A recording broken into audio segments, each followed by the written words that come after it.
Soul Beer, suds with buds in the sun. Welcome to the Soul Beer case study. Let's get started.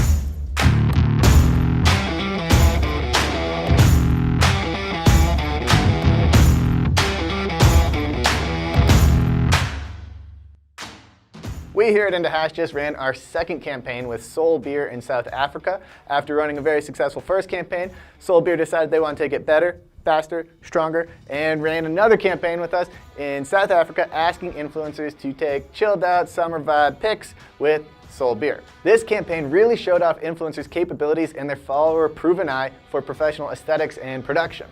Great content, distribution across socials, between 42 influencers creating and publishing 57 pieces of content throughout 3 flights, Soul Beer then took their favorite pieces of content and put them up all over South Africa, capitalizing on the content's engaging value and authentic aesthetic.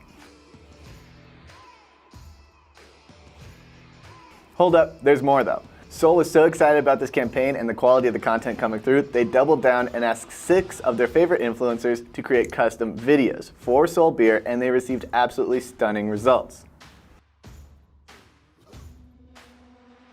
All in all, this Soul campaign reached over 1 million people with a 6% engagement rate on the photos and a 14% on the videos. Well, that's it. You gotta love it. This has been the Soul Beer case study, powered by indaHash. Cheers. Yo, so if you like that video, hit us with a subscribe. You can do it up here, you can do it down there. You can get more videos like this. You can watch more videos like this right here. All the links are in the description below. And give us a comment if you have any comments. That's it. See you in another life, my brother.